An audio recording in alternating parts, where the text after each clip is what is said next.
અરવલ્લી જિલ્લાના મોડાસા શહેરના કોલેજ છાપરા વિસ્તારમાં આજે નગરપાલિકા દ્વારા ડિમોલિશનની કાર્યવાહી હાથ ધરવામાં આવી હતી। ચુસ્ત પોલીસ બંદોબસ્ત વચ્ચે અંદાજે 24 જેટલા કાચા અને પાકા રહેણાંક મકાન દૂર કરવામાં આવ્યા હતા। મોડાસાના કોલેજ છાપરા વિસ્તારમાં આજે નગરપાલિકા દ્વારા ડિમોલિશનની કાર્યવાહી હાથ ધરવામાં આવી હતી। સમગ્ર કાર્યવાહી દરમિયાન કોઈ અનિચ્છનીય ઘટના ન બને તે માટે વિસ્તારમાં ચુસ્ત પોલીસ બંદોબસ્ત ગોઠવવામાં આવ્યો હતો અને પોલીસના જવાનો સ્થળ પર તહેનાત રાખવામાં આવ્યા હતા।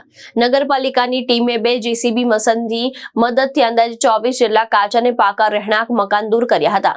કાર્યવાહી દરમિયાન નગરપાલિકાના અધિકારીઓ, કર્મચારી તેમજ પોલીસનો કાફલો સતત સ્થળ પર હાજર રહ્યો હતો। સમગ્ર ડિમોલિશન કાર્યવાહી શાંતિપૂર્ણ માહોલમાં પૂર્ણ કરવામાં આવી હતી।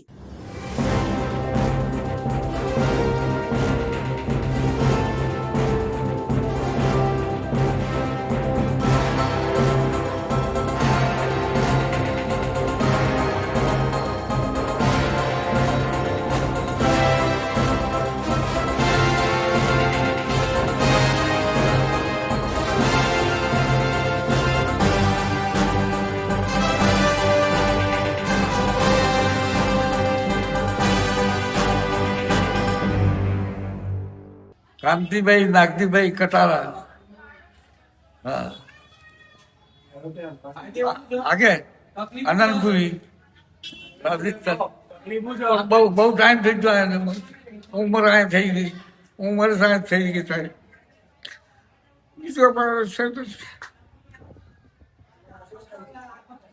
મકાન તોડવા આવ્યા તો શું કહેશો? મકાન તોડવા આવ્યા શું કહેશો? આ મકાન તોડવા આવ્યા શું કહેશો તમે? મકાન તોડવા આવ્યા છીએ એટલે શું કહીએ સાહેબ, આપને હાથ પર અમે કઈને બોલી શકીએ, અમે કઈને બોલી શકીએ સાહેબ, આપની ઈચ્છા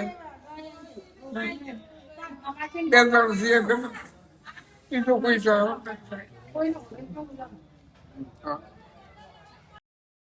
જયેશ પટેલ, દ્રષ્ટિકોણ ન્યૂઝ, માલપુર, અરવલ્લી।